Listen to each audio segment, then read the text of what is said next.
Xi Jinping is getting his country ready for war. He's talking about war all the time to kill Americans before the first shot is fired in Taiwan, Japan, the Philippines. Sooner or later, and I hope it will not happen, of course, the deployment of the gray ships of the People's Liberation Army's Navy.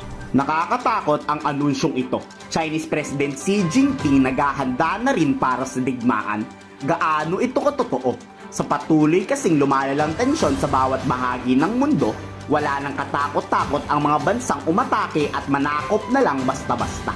Di ko paniniwalaan ng isang eksperto sa Estados Unidos na nag-aantay lang ng tamang pagkakataon ang China para umatake.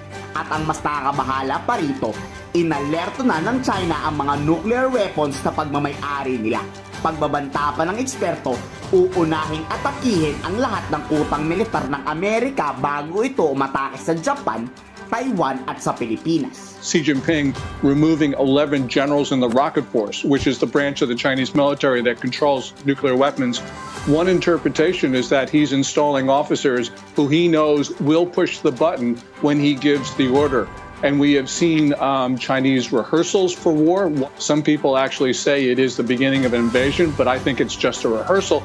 But the point is, Xi Jinping is getting his country ready for war. He's talking about war all the time. He has incentives to be reckless. So China is planning to kill Americans before the first shot is fired in Taiwan, Japan, the Philippines, or wherever.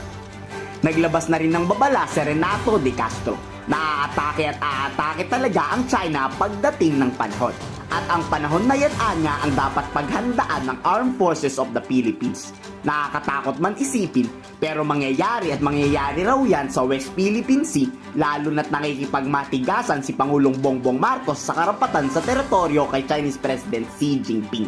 This to happen until, of course, chances are, of course, China has the capabilities. China simply has a greater, in terms of determination.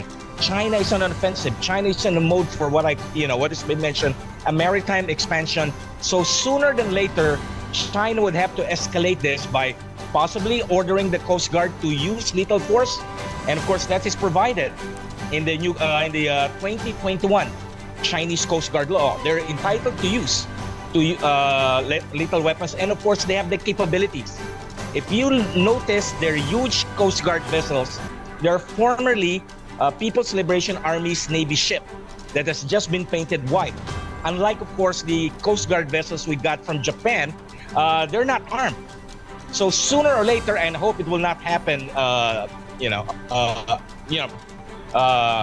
hoping that God would probably prevent it, the Chinese Coast Guard would use force. If not the Chinese Coast Guard, sooner or later we will see, of course, the deployment of the gray ships of the People's Liberation Army's Navy.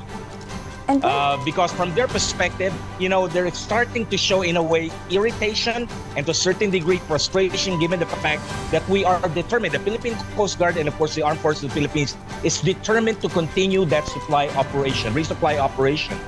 Talagang lalong nakakilabot ang mga bali-balitang lumalabas ngayon.